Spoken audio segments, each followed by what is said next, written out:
সূরা ইউনূস কোরআনের 10 নম্বর সূরা এর 57 নম্বর আয়াতের মধ্যে আল্লাহ বলছেন, নবী আপনি আপনার উম্মতকে জানান।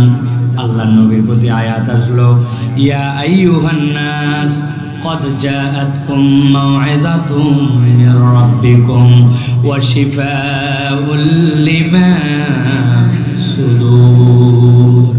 আল্লাহ রাব্বুল আলামিন বললেন, নবী আমি মুমিনদেরকে ডাক দিয়ে বলি নাই, আমি মুসলমানদেরকে ডাক দিয়ে বলি নাই, আমি আরবদেরকে ডাক দিয়ে বলি নাই, আজমদেরকে ডাক দিয়ে বলি নাই, আমি কিয়ামত পর্যন্ত অনাগত মানুষকে ডাক দিয়ে বললাম, ইয়া আইয়ুহান নাস قد جاءتكم موعظة من ربكم وشفاء لما في الصدور।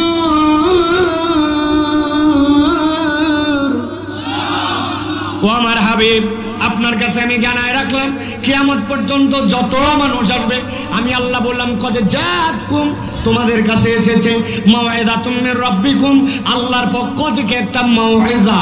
মাউইযা মানে উপদেশ, মাউইযা মানে আল্লাহর পক্ষ থেকে পরামর্শ, মাউইযা মানে আল্লাহর পক্ষ থেকে ওয়াজ। আমি আমার ভাষায় বোঝানোর জন্য বলি, সারা জীবন মাথার মধ্যে গেঁথে রাখবেন। মাউইযা মানে আল্লাহর পক্ষ থেকে কিয়ামত পর্যন্ত বান্দার জন্য প্রেসক্রিপশন। ভালো করে আমার দিকে তাকান। যদি আপনি কখনো কোনো ডাক্তার দেখাতে যান, যেই ডাক্তারটা প্রফেশনাল, যেই ডাক্তারটা পড়ালেখা করে MBBS ডিগ্রি অর্জন করেছে, কোনো একটা বিষয়ে বিশেষজ্ঞ, ওই ডাক্তার এমনি এমনি মুখে মুখে ওষুধ দেয় না, মুখে মুখে ওষুধ দেয় ডিসপেন্সারির লোক। কিন্তু ডাক্তার যদি ভিজিটের হয় আর ভালো ডাক্তার হয়, তাহলে ডাক্তার আপনাকে একটা প্রেসক্রিপশনের মধ্যে ঔষধ লিখে দেয়। কথা বলেন বুঝে থাকলে ঠিকই না? কিন্তু আপনি খেয়াল করেন নাই, আপনি যখন একটা প্রেসক্রিপশন দেখে দিয়ে নিয়ে আসছেন, ওই প্রেসক্রিপশনে 3টা পার্ট থাকে, খেয়াল করেন। প্রেসক্রিপশনের বাম পাশে একটা দাগ দেওয়া থাকে বা একটা টান দেওয়া থাকে, উপর দিকে প্রেসক্রিপশনের একটা ভাঁজ দেওয়া থাকে। খেয়াল করে এখন মনে করে দেখেন, উপরে বাম পাশে ডাক্তারের নাম বাংলায়, ডান পাশে ইংরেজিতে দেওয়া আছে, আর এইখানে আপনার নামের জন্য একটা অপশান আছে, বয়স কত অপশান আছে, ছেলে না মেয়ে এখানে লেখা আছে, আর বাম পাশে এরকম চিকন করে একটা ফাঁক আছে। আপনি গেছেন ডাক্তারের কাছে, আপনার পেটের পীড়া নিয়ে কথার কথা বলতেছি, ভালো করে খেয়াল করেন। ডাক্তার জিজ্ঞাসা করছে কতদিন ধরে পেটের সমস্যা, লাস্ট 3 মাস। কি হয়, খাওয়ার আগে ব্যথা না পরে ব্যথা, পেটের এই জায়গায় চাপ দিলে লাগে, এখানে কি ব্যথা করে, এরকম করে টান দিলে কি অস্বস্তি হয়, রাত্রেবেলা কি গ্যাস হয়, সকালবেলা কি গলা জ্বলে, জিহ্বাটা বের করেন তো, জিহ্বাটা দেখে ডাক্তার, এইগুলা দেখে। আর বাম পাশ দিয়ে ছোট্ট ছোট্ট করে কি যেন লেখে, আপনি কোনোদিন জিজ্ঞাসাও করেন নাই কি লিখলেন আপনি ওই জায়গায়। সব লেখা হওয়ার পরে ডাক্তার এবার RX দিয়ে এখানে আপনার ঔষধ লিখতে শুরু করে। খেয়াল করলে দেখবেন ডাক্তার যে ঔষধ আপনাকে দিয়েছে, এখানে 4টা বিষয় আপনার জন্য লেখা আছে।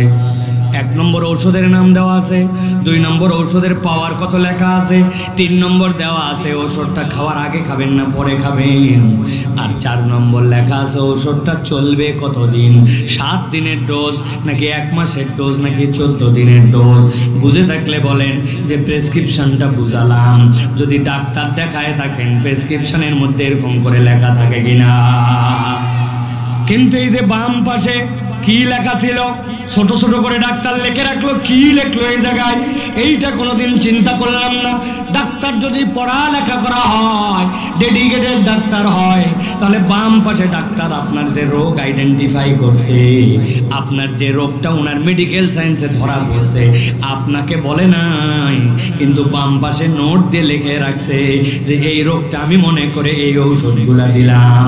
এটা যদি ডাক্তার রেজিস্টার্ড হয়, তার জন্য এই পদ্ধতিতে প্রেসক্রিপশন করে দেওয়ার দায়িত্ব আমার। আল্লাহ রাব্বুল আলামিন বলছেন, ইয়া আইয়ুহান নাস قد جاءتكم موعظة من ربكم وشفاء لما في الصدور وهدى ورحمة للمؤمنين।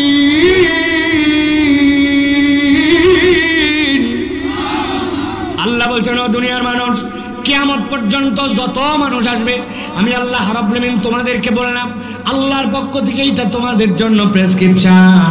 তার কত ধরনের রোগ, কত ধরনের সমস্যা, কত ধরনের কি সেই ব্যক্তি জানে না, কিন্তু স্রষ্টা হিসাবে আমি আল্লাহ জানি।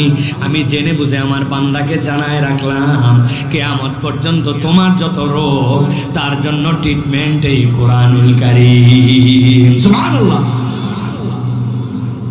এই ওয়াজ শুনে সাতক্ষীরার কোনো এক লোক আমাকে বিপদে ফেলতে পারে, চলে আসছে আমার কাছে, হুজুর আপনি বলছেন কোরআন প্রেসক্রিপশন, বহুদিন ধরে এই জায়গায় একটা দাউদ হয়েছে দেখেন, ভালো হয় না, আর মাজায় এটা ব্যথা, কত ডাক্তার দেখালাম সারে না, এই দাউদের ওষুধ আর আপনার মাজা ব্যথার ওষুধ দিয়ে আপনি যাবেন। বুঝে থাকলে বলেন, এই লোক যদি আমার কাছে আসে ঝামেলা আছে না নাই? আমি বুঝানোর জন্য বলছি, কনসেপ্ট পরিষ্কার করেন, দিলটা খুলে দিয়ে রিল্যাক্স করে বসেন, কথাগুলো আজকে কলিজার মধ্যে গেঁথে নিয়ে যাবেন। এখন ওই লোক আসছে দাউদের ট্রিটমেন্ট নিতে আর মাজা ব্যথার ট্রিটমেন্ট নিতে। আমি যদি আপনার কাছে বলি ভাই সরাসরি দাউদের কোন মলম লাগাবেন আর মাজার কোন ট্রিটমেন্ট দিবেন, এইটাকে কোরআনে আছে নাকি? নাই। তাহলে আমি যে বললাম কোরআন সব বিষয়ের জন্য আল্লাহর পক্ষ থেকে ট্রিটমেন্ট, রব্বুল আলামিন যদি গবেষণা করে মানুষ এইগুলোর ট্রিটমেন্ট এখান থেকে পেতে পারে, কিন্তু আল্লাহ রব্বুল আলামিন এইটা বলার পরে খাস করতেছেন, আল্লাহ বান্দা তোমার রোগের জন্য ট্রিটমেন্ট, তবে এমন একটা জিনিসের জন্য কোরআন ট্রিটমেন্ট, ওইটা যদি ঠিক হয় তোমার সব ঠিক হবে, আর ওইটা যদি ঠিক না হয় তোমার কিছুই ঠিক না। আল্লাহ বলছেন সেইটা কি জানো নাকি? আল্লাহ বলছেন শিফাউল লিমা ফিস সুদূর।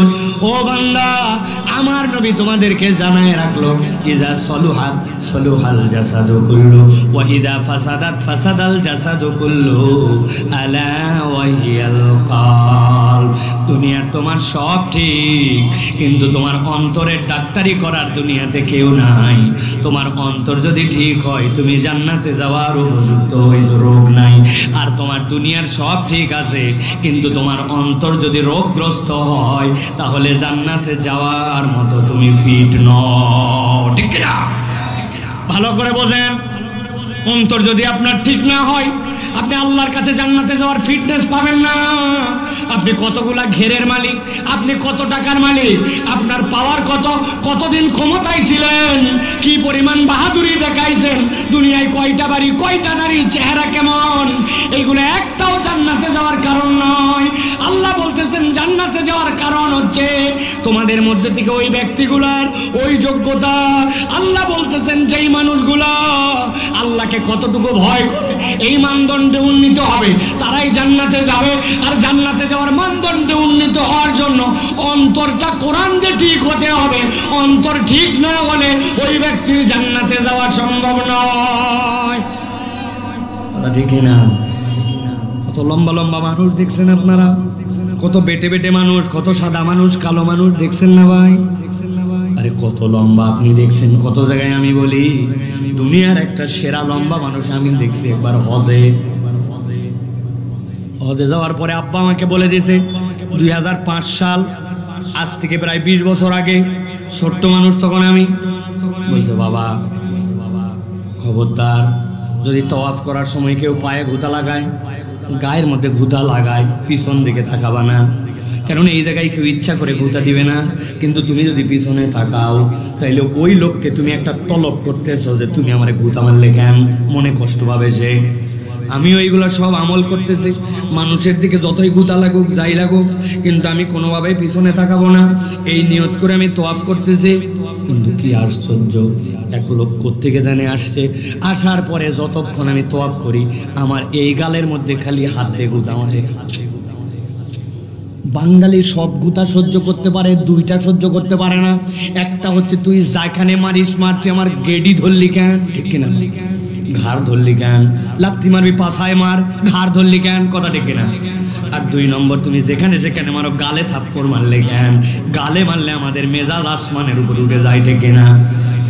ওই লোক খালি আমারে গুতায়, আব্বাও বলে দিছে তাকানো যাবে না, কিন্তু কতক্ষণ বহুতক্ষণ পরে চিন্তা করছি কিছু বলবো না, কিন্তু যেই লোকে এত ঘুতায় ওই লোকটাকে অন্তত লোকটা দেখা দরকার।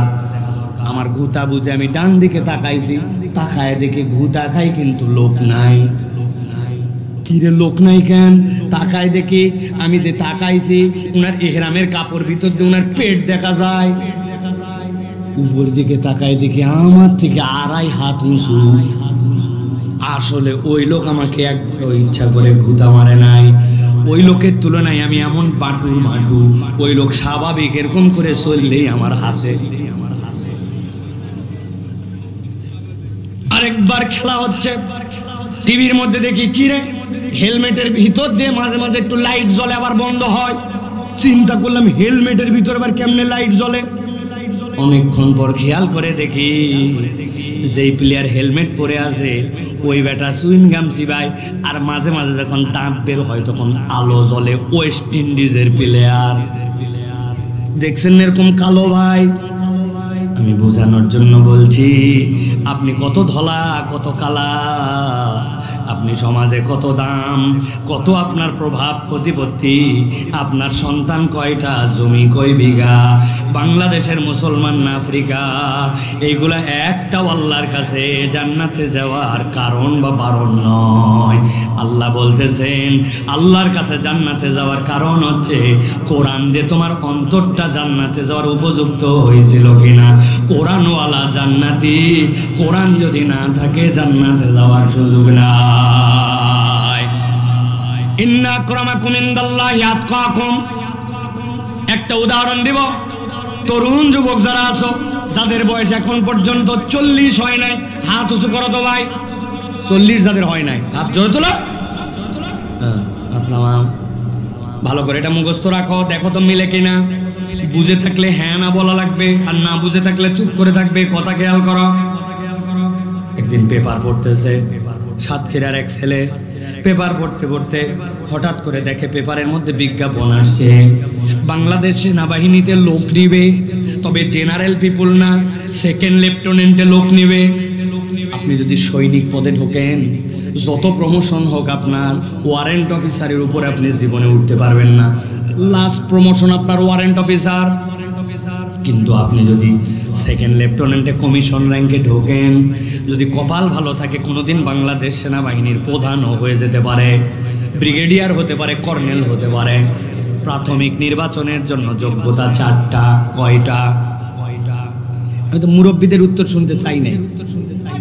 কয়টা? ওই যে 40-এর নিচে যারা, কয়টা? 1 নম্বর, ওই ছেলের এসএসসি এবং এইচএসসি উভয়টাতে সেকেন্ড ডিভিশন কমসে কম থাকা লাগবে। 2 নম্বরে ওই ছেলে 5 ফিট 6 ইঞ্চি লম্বা হওয়া লাগবে। 3 নম্বরে কোনো থানাতে কোনো রকম মামলা মোকদ্দমা ফৌজদারি মামলা থাকা চলবে না। 4 নম্বরে শারীরিকভাবে ফিট হতে হবে। আপনার ঘলঘলিয়ার এক ছেলে পেপারে দেখে লাভ দিয়ে উঠছে, আলহামদুলিল্লাহ। বলে কি রে সেকেন্ড ডিভিশন উভয়টাই, আমার 2টাতে গোল্ডেন এ প্লাস। বলছে 5 ফিট 6 ইঞ্চি, মরদ 6 ফিট লম্বা। থানা মামলা আমার বাপ দাদা 14 গোষ্ঠীর নামে কোনো মামলা নাই। 6 ফিট লম্বা, কিরকম ফিটনেস তাহলে, দেখতে শুনতে সুন্দর। ওই ছেলে প্রাথমিকভাবে আবেদন জমা দিয়ে দিয়েছে। আবেদন জমা দেওয়ার পরে ঢাকা ক্যান্টনমেন্ট থেকে উনার নামে চলে আসছে চিঠি যে এই ছেলে অমুক তারিখে তুমি ক্যান্টনমেন্টে যোগাযোগ করো। ওই ছেলে কাগজপত্র সব রেডি করে এলাকার থেকে দোয়া নিয়ে সুন্দর করে রেডি হয়ে ঢাকা চলে গেছে। অফিসে ঢোকার পরে বলছে আগে তোমার দেখো, এসএসসি এইচএসসি পুরো সেকেন্ড ডিভিশন চাইছিলাম, ওইটাতে ফার্স্ট ডিভিশন। ওকে বলছে এবার থানার ক্লিয়ারেন্স দেখাও, ওই টেবিলে যাও। টেবিলে যায় থানার ক্লিয়ারেন্স, ওকে, থানাতে কোনো ঝামেলা নাই, দারুণ ব্যাপার। 3 নম্বরে বলছে ওই যে দেখো বাঁশের মধ্যে ওই যে সুতা বান্ধা আছে, 5 ফিট 6 ইঞ্চি হাইট করে, ওই জায়গায় যায় মাপ লাগা। বেচারি 6 ফিট লম্বা, মাপ দিতে যায় ওনার নাক বরাবর বাইতে গেছে। যেই বেটা মাপ নিচ্ছে বলছে এত লম্বা তুই নিচ দিয়ে যা। 4 নম্বরে খালি গা হও, তোমার শারীরিক ফিটনেস পরীক্ষা হবে। ওই ছেলে এখন শারীরিক ফিটনেস পরীক্ষার জন্য দাঁড়াইছে। বলছে হাত দুটার সামনে দিকে সোজা করো। হাত দুটা যেই না সোজা করছি, ডান হাতটা টনটন সোজা, বাম হাতের মাথার এই 4টা আঙ্গুল অল্প একটুখানি বাঁকা। যেই বেটা ওনার পরীক্ষা নিচ্ছে বলছে আই বাম হাতের নখ সোজা কর, বেকা কি জন্য? ওই ছেলে বলতেছে স্যার জন্মের থেকে আমার 4টা আঙ্গুলের মাথা একটু ভাঁজ, এছাড়া শরীরে কোনো সমস্যা নাই। সাতক্ষীরার মুসলমান বুঝে থাকলে উত্তর দেন।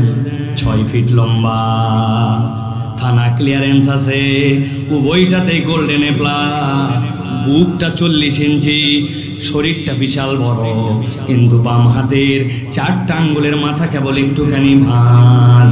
একসাথে একযোগে উত্তর দেন তো, এত যোগ্যতা থাকার পরেও এই 4 আঙ্গুলের মাথা একটু ভাঁজ হলে ওই ছেলেটাকে কি সেনাবাহিনীতে নিবে? বুঝে বলেন নিবে? আমার আল্লাহ রাব্বুল আলামিন বলছেন গভীর মনোযোগ, এমনি এমনি উদাহরণ দেই নাই।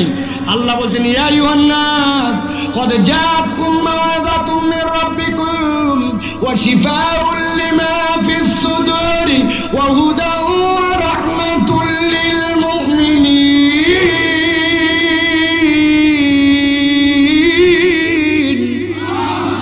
আল্লাহ বলছেন ও দুনিয়ার মানুষ, আমি আল্লাহ কোরআনকে যে কোনো জায়গায় তোমার জন্য মলম লাগাতে পাঠাই নাই।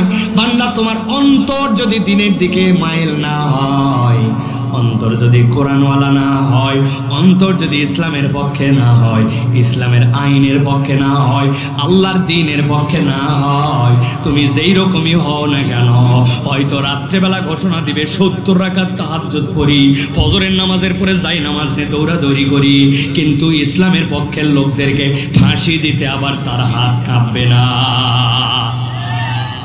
রাগ হচ্ছেন আপনারা? ভালো করে বোঝেন। আল্লাহ এই জন্য বলছেন তোমার অন্তরটা পরিবর্তন হতে হবে কোরআন দিয়ে, ওই ইসলাম দিয়ে, ওই ইসলামের নূর দিয়ে তোমার অন্তরটাকে জান্নাতে যাওয়ার সার্টিফিকেট নিতে হবে। বলে 1 নম্বর প্রেসক্রিপশন, 2 নম্বর অন্তরের ডাক্তারি, 3 নম্বর আল্লাহ বলছেন হুদা। এই কোরআনটা হচ্ছে তোমার জন্য পথ প্রদর্শন, তোমার জন্য গাইডেন্স, তোমার জন্য আলো। ও যুবক যারা বাইক চালাও ভালো করে খেয়াল করো, রাত্রেবেলা সাতক্ষীরা মহাসড়কের মধ্যে উঠছো, কিছু দূর যাওয়ার পরে দেখছে 3 কোণে একটা সাইনবোর্ড লেখা আছে সামনে স্পিড ব্রেকার, আসতে চলেন। দেখছেন এরকম সাইনবোর্ড? দেখেছেন কখনো? এরকম করে তীর চিহ্ন দেওয়া আছে, 10টা লাগানো আছে, রাস্তা বাম থেকে ডানের দিকে গেছে। দিনের বেলা কিচ্ছুই দেখা যায় না, সামনে মসজিদ, সামনে বাজার, সামনে স্কুল, সামনে সরু সেতু, এইগুলা চিহ্ন দেওয়া থাকে। রাত্রেবেলা আপনার হেডলাইটের আলোটা ওর মধ্যে পড়া মাত্র জল জল করে ওইটা জ্বলে ওঠে। ব্রিজের পাশ দিয়ে সুন্দর করে এরকম দেওয়া আছে পিলার, পিলারটা দিনের বেলা স্বাভাবিক, রাত্রেবেলা দেখবেন পিলারের গায়ের মধ্যে আলো পড়া মাত্র লাল হলুদ জ্বলে ওঠে। দেখছেন আপনারা? আল্লাহ বলছেন এই কোরআন হচ্ছে তোমার জন্য হুদা। বান্দা একবার যদি অন্তরে তুমি ইনস্টল করে নাও, একবার যদি অন্তরে তুমি ঢুকায় নাও, কোরআনকে যদি ধারণ করে নাও, কোরআনের পক্ষে থাকো, তুমি বুঝবা না কোরআন আমাকে কি উপহার দিচ্ছে। মাহফিলে আছে বসে আছে, মনে হচ্ছে জানা কথাই তো শুনতেছি, কত আর শুনলাম, কি লাভ হচ্ছে আপনি বুঝতেছেন না। কোরআনের মেডিসিন আপনার অন্তরের মধ্যে যাচ্ছে, এইটার একটা নূর আছে, এটার একটা পাওয়ার আছে। আল্লাহ বলছেন আমি গ্যারান্টার হলাম এটা তোমার জন্য হুদা। যেখানে তোমার জ্বলে উঠতে হবে কোরআন, সেই জায়গায় তোমার জন্য জ্বলে উঠবে। এই চোখ কোথায় যে থেমে যাবে, কোরআন আপনাকে গাইড করাই দিবে। অন্তরে যদি কোরআন থাকে, না আমি এই মেয়ের দিকে তাকাতে পারি না, কান আপনার জন্য গাইড করবে এই কোরআন। না তুমি এটা লাগওয়াল হাদিস, এই গান তুমি শুনতে পারো না, তোমার যৌন উত্তেজনা থাকবে, কিন্তু এটা কোথায় তুমি ইমপ্লিমেন্টেশন করবে, কোরআন তোমাকে থামাই দিবে। না না এই পর্যন্ত তুমি যেতে পারো না। বিচারকের হাত বলে দিবে এই চোর চুরি করছে, তার জন্য কি শাস্তি হবে, আমি অন্য কোনো শাস্তি দিতে পারি না, কোরআন আমার জন্য আলো হয়ে জ্বলে উঠেছে। আল্লাহ বলছেন আমি গ্যারান্টার হলাম কোরআন যাদের জন্য প্রেসক্রিপশন, যাদের জন্য অন্তরের ডাক্তারি, তাদের জন্যই কোরআন কিয়ামত পর্যন্ত আলোর পথ প্রদর্শন। সুবহানাল্লাহ। কিন্তু আমরা এটা গ্রহণ করি নাই, আমরা এটা অনুভব করি নাই। আল্লাহ 4 নম্বরে বলছেন ও রাহমাতুল লিল মুমিনিন। ও দুনিয়ার মানুষ জেনে রাখো, এই কোরআন তোমার জন্য রহমত। এই যে এখানে এসে বসে গেছি, সময়টুকুকে ওয়াকফ করতেছি, রাত গভীর হয়ে গেছে। আল্লাহ কোরআনে বলছেন ফাযাক্কির ফাইন্নায যিকরা তানফাউল মুমিনিন। আল্লাহ আম করে দিয়ে রাখছেন, খাস করেন না। আল্লাহ গ্যারান্টার হচ্ছেন এই কোরআন শোনা, কোরআনের মহব্বত দেখানো, কোরআনের পক্ষে থাকা, কোরআনের পক্ষে স্লোগান দেওয়া, কোরআনের পক্ষে আপনার অবস্থান প্রকাশ করা। আল্লাহ বলছেন এইটা ঈমানদারদের জন্য দুনিয়া আখিরাতে রহমত। সুবহানাল্লাহ। কত দলবাজি করলেন, কত চাটুকারিতা করলেন, কত মিথ্যা স্লোগান দিলেন, ভুয়া আপনি প্রশংসা করলেন। উমুক ভাইয়ের চরিত্র ফুলের মতো পবিত্র, বিগত 3 মাসে মসজিদে ফজরের জামাতে আসেনি এক ওয়াক্ত। ছিল কিনা ভাই? উনি কখনো বিড়ি খায় না, জিনা আন্দাজি কথা বলেন না। উনি বিড়ির ভিতরের মশলা বাইর করে ওর ভিতরে গাঁজা ভরে খায়। বহু আগে বিড়ি খাওয়া বাদ দিছে উনি কখনো কোনো রকম চুরি করে না, কেননা চুরি করা সাধারণ মানুষের কাজ। উনি ডাকাতি করে। কথা বলেন আপনারা? আল্লাহ রাব্বুল আমিন বলছেন এই যে তুমি তেলবাজি করলে, চাটুকারিতা করলে, ওয়া রাহমাতুল লিল মুমিনিন, যেদিন কবরের ডাক এসে যাবে, জামা কাপড় আপনি আপনি খোলে ভালো, না হলে কাঁচি দিয়ে অনেকগুলা গোসল করানোর সময় জামা কেটে ফেলতে হয়েছে। এরপরে কাপড়ের কাপড় পরায় কবরে যেদিন নামাবে, ওই দিন যাওয়ার পরে তোমার পণ্ডিতি পদ্মারি, ইয়াউমা লা ইয়ানফাউ মালুন ওয়ালা বানুন, তোমার কোনো কিছুই কাজে আসবে না। আল্লাহ বলছেন কোরআন কাজে আসবে, আসবে, আসবে। ওই কোরআন তোমার কবরে আলো হয়ে যাবে, হাসরের দিন দাঁড়ায় যাবে, আল্লাহ পাওয়ার দিবেন। ওই কোরআন আল্লাহর সাথে ঝগড়া লাগায় দিবে। আল্লাহকে বলবে রাত জাগাইছিলাম, কোরআন পড়াইছিলাম, তারাবি পড়াইছিলাম, তাহাজ্জুদ পড়াইছিলাম, এশা পড়াইছিলাম, ফজর পড়াইছিলাম। ওই কোরআন দিয়ে তোমার বান্দা যেরকমই হোক শুনেছিল। ওই কোরআন শুননেওয়ালা কান, অন্তরের মধ্যে তার ফাতিহা মুখস্থ ছিল, ইসলামের পক্ষে ছিল, কোরআনের পক্ষে ছিল, মুনাফিক চরিত্রে ছিল না। আল্লাহ তোমার বান্দাকে তো আমি এমনি এমনি জাহান্নামে যেতে দিব না, হয় আমাকে সহ পাঠাও। কোরআন কালামুল্লাহ, কালামুল্লাহ জাহান্নামে যাবে না। কোরআনের পক্ষের লোককে কোরআন দ্বারা আল্লাহ জাহান্নামে যেতে দিবেন না।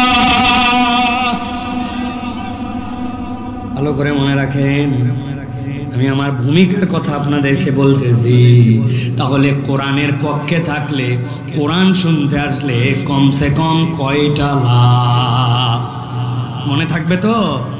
কোরআন প্রেসক্রিপশন সারা জীবন মাথার মধ্যে ঢুকাই নেবেন। উদাহরণটা মনে রাখবেন, কোরআন শিফা, আপনার অন্তরের জন্য ডাক্তারি। মনে রাখবেন উদাহরণটা, ওই যে 4টা আঙ্গুল বাঁকা, খাওয়া নাই, জান্নাতে যাওয়ার সুযোগ নাই। 3 নম্বর, এই কোরআন হচ্ছে রিফ্লেক্টরের মতো, আপনি বুঝবেন না কিন্তু আপনার অন্তর থেকে একটা রিফ্লেক্ট আসবে। এই যে হুজুররা বলে ছোটবেলায় বাচ্চাকে মক্তবে দাও, কোরআন কিছু মুখস্থ করাও, কেন? বড় হওয়ার পর উল্টা পাল্টা যেতে পারে, কিন্তু হৃদয়ের মধ্যে কোরআন থাকলে সময় মতো ইনশাল্লাহ জ্বলে উঠবে, ঠিক কিনা? আর যেগুলোর মধ্যে কিচ্ছু নাই, ওইগুলার মধ্যে কিছুই কোনোদিন পর্যন্ত আসবে না। ভিতরে কিছু থাকলে না রিফ্লেক্ট করবে, আয়না থাকলে না প্রতিশ্রুতি দেওয়া যাবে। ওর ভিতরে তো আয়নাই নাই, জ্বলবে কি, ঠিক কিনা? কোরআন হচ্ছে ওই নূর। আর কোরআন 4 নম্বর রহমাতুল লিল মুমিনিন। আপনার জীবনে যে ধরনের রহমত লাগবে, আল্লাহ বলছেন তুমি কোরআনের পক্ষে থাকো, কোরআন তেলাওয়াত করো, কোরআন বুঝো, কোরআন মানো, আল্লাহ তোমার যা লাগবে সব দিবেন। সুবহানাল্লাহ। অতএব এবার বলেন, বুঝে থাকলে যে কোরআন শুনলে লাভ আছে না নাই? আছে তো ভাই, আছে। তাহলে আমরা কোরআনের পক্ষে থাকবো তো ইনশাআল্লাহ। প্রিয় ভাইয়েরা, আপনারা যারা কথা শুনতেছেন, প্রায় আধা ঘন্টার বেশি কথা হয়েছে, আপনারা মনে করতেছেন যে আলহামদুলিল্লাহ কথাবার্তার মূল কথা মনে শুরু হয়েছে। না ভাই, এখনো মূল কথা আমি শুরু করতে পারি নাই। আমি আপাতত একটু সাইজ করে নিলাম আপনাদেরকে, একটু যাতে কারা কারা আমরা আসি এটা যেন আমরা বুঝতে পারি। আমি অনেক সময় উদাহরণ দিয়ে বলি, আপনারা ঘেরের পাশ দিয়ে ভাই আল দেন না ভাই? আল না থাকলে ঘেরে পানি বাঁধবে ভাই? আপনার আল যদি কাটা থাকে, আমাদের বাংলাদেশে এখন সবচেয়ে বেশি শুনবেন যে বেটা ওয়াজ শোনে, ওও বলবে যে এত ওয়াজ, কোনো চেঞ্জ নাই, কোনো পরিবর্তন নাই, সেই আগের মানুষই আছে, এত ওয়াজ করে কি হবে? বলে না ভাই? বলে না ভাই? সত্য কথা বলেন, বলে কি না? আপনার আমার মনের মধ্যে উদয় হয় না এই কথা? এত ওয়াজ কই পরিবর্তন? ওই যে কয়টা শোনা লোক ও কয়টাই শোনে, যে কয়টা নামাজি লোক ও কয়টাই আসে, পরের দিন সকাল থেকে যে কয়টা বাদ দেওয়ার ও কয়টা বাদ দেয়, ঠিক কিনা? কেন? কখনো জিজ্ঞাসা করেন নাই নিজেকে কেন? আমি এই কেনর উত্তর বার করছি। এর কারণ আমরা আলহীন ওয়াজ শুনি। আমাদের টার্গেট কারো সুর শোনা, আমাদের টার্গেট কারো জমানো, আমাদের টার্গেট কারো আসলাম একটুখানি হই হই দিয়ে চলে গেলাম। আমার কোনো আল নাই ওয়াজের, আগাও নাই গোড়াও নাই। কালকে যাই বলবে বক্তা আনছিল একটা বক্তা আমাদের তাফসিরে, ফাটাফাটি। একজন জিজ্ঞাসা করছো কি ফাটালো? বলছে তা বলতে পারবো না, কিন্তু ফাটাছে। তো কি ফাটালেন আপনি? এই যে ফাটায় গেলেন আপনি, হুদা মিশা স্লোগান দিয়ে চলে গেলেন। কোনো একটা আমল, কোনো একটা বেসিক, কোনো একটা পরিবর্তন, লক্ষ্য নাই, টার্গেট নাই, নিয়ত নাই। কোন নিয়তে বসলেন? নিয়ত শুদ্ধ করেন। আমি কেবল এমনি বসি নাই। আল্লাহ আমার নিজের জীবনে ইসলাহ হওয়ার জন্য, আল্লাহ একটা আমল যা হবে ওইটা গ্রহণ করার জন্য, আল্লাহ তোমার কোরআনকে ইজ্জত দেওয়ার জন্য বসছি। আপনার এই নিয়তের কারণে যতক্ষণ বসে থাকবেন ডান কাদের ফেরেশতা লিখতেই থাকবে যে এই বান্দা ইবাদত করতেছে, ইবাদত করতেছে, ইবাদত করতেছে। সুবহানাল্লাহ। তো স্যার খালি আশা হবে আর বসা হবে। নিয়ত ঠিক করেন। এখন থেকে যে মাহফিলে আসবেন এই নিয়ত করে বসবেন, আল্লাহ এই কথাগুলি কেবল নিরেট শোনার জন্য নয়, শুনবো, নিজের ইসলাহ করব, আমল করব, আর তোমার কোরআনকে ইজ্জত দেওয়ার জন্য কোরআনের কথা শুনতে বসেছি। আল্লাহ তুমি কবুল করে নিয়ত করে দেখেন। আল্লাহ যদি বাঁচায় রাখে, হাসরের পরে জান্নাতে যদি আপনার সাথে আমার দেখা হয়, ওই দিন আল্লাহ যদি চায় তো মনে করায় যদি আল্লাহ দেয়, তাহলে দেখবেন এই বসার এইটুক সময় আপনার আমার আমল নামায় কি পরিমাণে ইবাদত লেখা হয়। আমার কথা নয়, নবীজি সাল্লাল্লাহু আলাইহি সাল্লাম বলছেন কিয়ামতের দিন জান্নাতে যাওয়ার পরে এক শ্রেণীর লোকের সাথে জান্নাতের ভিতর আরেক শ্রেণীর দেখা হবে। ওই জান্নাতীরা বলবে, ভাই তোকে তো চিন্তাম, এত বেশি আমল নাই, কিন্তু তুই জান্নাতের এত টপে চলে গেলি, আর আমিও জান্নাতে কিন্তু আমি তো নিচে। মানে ব্যাপারটা বোঝেন? একজন বাথরুম বানাইছে নর্মাল সিমেন্ট দিয়া, আরেকজন বানাইছে মনে করেন ইটালিয়ান টাইলস দিয়ে। দুটাই বাথরুম, কিন্তু দুটা কি এক? একজনের ফ্ল্যাট 750 স্কোয়ার ফিট, আরেকজনেরটা 7,500 ফিট। দুইটা কি এক? সাতক্ষীরার অজপাড়াগায় একটা বাড়ি 5000 ফিট, আরেকটা গুলশানে ঢাকায় বাড়ি 5000 ফিট। দুটাই এক? দুটাই বাড়ি, দুটাই বাথরুম, দুটাই অবস্থান। জান্নাতে ঢোকার পরেও গ্রেড থাকবে। বলবে এত উপরে উঠলি? ওই জান্নাতি বলবে, ভাই আমি জানি না কেন আমার এই অবস্থান, তবে আমার আমল নামায় দেখেছি আমি কোরআনুল কারীমের মাজলিসে, আল্লাহর রাসূলের জিকিরের মাজলিসে আমি বসেছিলাম। ওই বসার সময়ের বিনিময়ে ইবাদত গ্রহণ করে আল্লাহ জান্নাতে আমার মর্যাদা বাড়ায় দিয়েছে। এটাই মাহফিলে বসে থাকার জন্য আমি আপনাকে পাম্পট্টি দিচ্ছি না প্রিয় ভাইয়েরা।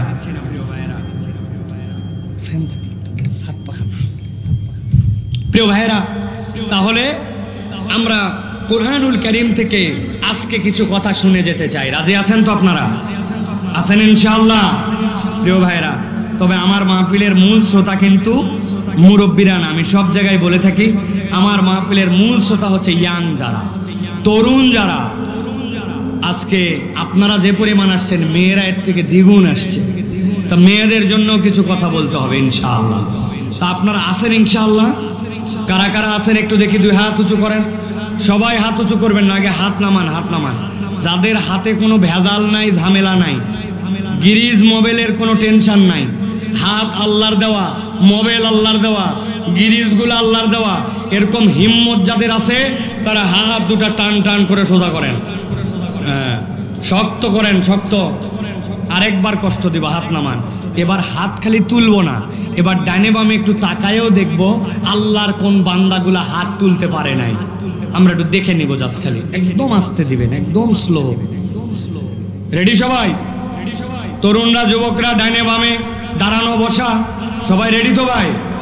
আপনাদের হাত তোলা মানে এরকম জানি না হয়, এরকম এরকম এরকম এরকম। একটু দূর থেকে, আরো দূর থেকে, আরো দূর থেকে দেন, আরো দূর থেকে, আস্তে করে আসুক। বাস, রেডি সবাই আপনারা? আরো দূরে দেন। হ্যাঁ বাস, থ্যাংক ইউ। সুন্দর। এদিকে ঘুরাই দেন, একটু আমার দিকে ঘুরান, আরেকটু ঘুরান। হ্যাঁ বাস, ওকে, ধন্যবাদ। হাত সকলে এবার তাহলে দুটো হাত সোজা করেন, শক্ত করে উঠান। ডানে বামে একটু তাকায় দেখেন কারা উঠাতে পারে নাই। দেখেন সবগুলো চেহারা দেখে নেন। সবাই উঠাইছে? সবাই সোজা করছেন? সোজা। এবার একটু পিছন দিকে টানা দেন, পিছনে জোরে জোরে, পেছনে। হ্যাঁ, এবার একটু সামনে দেন। সবাই শক্ত করেন, সোজা করেন। এবার মাশাআল্লাহ, ওই যে মোটরসাইকেলের উপর বসে আছে সাদা গেঞ্জি, কি ভাই আপনি আমাদের সাথে না? এখনো হাত তোলে নাই। ওই যে কি মনে করতেছেন বোধহয় দেখতে পাই না। হাত সোজা করেন, রোধা করছেন? এই উঠেন, হাত উঠান, হাত শক্ত করেন। হ্যাঁ, এবার ডানে দেন, মাশাআল্লাহ ডানে। এবার একটু বামে দেন, এবার একটু সোজা করেন, সোজা সোজা সোজা করেন। করছেন সোজা। এবার একটু আরাম করে বসেন, নড়ে চড়ে বসেন, পা নামাবেন না, আরাম করে রিল্যাক্স। হাত সোজা করেন, গলাটা এবার পরিষ্কার দেন। হয়নি, এই পেছন থেকে পরিষ্কার দেন গলা। শক্ত করেন, শক্ত করে এবার একটু নড়াচড়া দেন, জোরে জোরে জোরে নড়ান। ওই চাচা হাত তোলে নাই, ওই যে সামনে, ওই যে ওই যে চাচা, এই আবার পিছনে তাকাচ্ছে।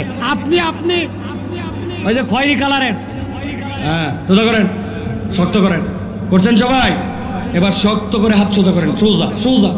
হ্যাঁ, মাশাআল্লাহ। এবার বুক বরাবর নেন, এই বরাবর নিছেন। এবার আমরা আকাশ বাতাস মুখরিত করে একটা তাকবীর দিতে চাই। পারবেন ইনশাআল্লাহ? এই মাঠে যত ওয়াজ শুনছেন, যত মাহফিলে আসছেন, এরকম হিম্মত করে তাকবীর দেন নাই। পারবেন ইনশাআল্লাহ? সবাই পারবেন ইনশাআল্লাহ? মুরব্বীরা পারবেন, বাবারা, যুবকেরা পারবেন ইনশাআল্লাহ? দেখি আমি যখন বলবো লিল্লাহে তাকবীর, একসাথে সমস্বরে কণ্ঠ ছেড়ে দিয়ে বলতে হবে আল্লাহু আকবার। হাত দুটো উপর দিকে ছুঁড়ে দিতে হবে। পারবেন ইনশাআল্লাহ? যারা দাঁড়ায় আছেন, আপনারা কি আমাদের সাথে না আপনার আলাদা? সাথে তো? তাহলে রেডি হন সবাই। রেডি সবাই? বুক বরাবর আছে? দেখি এবার ইনশাআল্লাহ আমি বলবো লিল্লাহে তাকবীর, আপনারা আল্লাহু আকবার। পারবেন ইনশাআল্লাহ? গলা থাকলেই কি গেলেই কি? আমার না প্রত্যেকদিন ওয়াজ আছে, আপনার তো প্রত্যেকদিন ওয়াজ নেই। অতএব আকাশ বাতাস মুখরিত করে শয়তানকে বিতাড়িত করার জন্য, আল্লাহকে খুশি করার জন্য, ওই অন্তরের ভিতরে যেই শয়তান মুখের মধ্যে বলে আল্লাহর নাম অত জোরে বলার দরকার নাই, ওই দলে আমরা নাই। আমরা আল্লাহর নাম একটা বলিষ্ঠ কণ্ঠে নিতে চাই। পারবেন ইনশাআল্লাহ? দেখে এটা তাকবীর দেন, লিল্লাহে তাকবীর, লিল্লাহে তাকবীর। আল কোরআনের আলো, আল হাদিসের আলো, তোমার নেতা আমার নেতা, তোমার নেতা আমার নেতা। আলেম ওলামা যেখানে, আল্লাহর আইন যেখানে, লিল্লাহে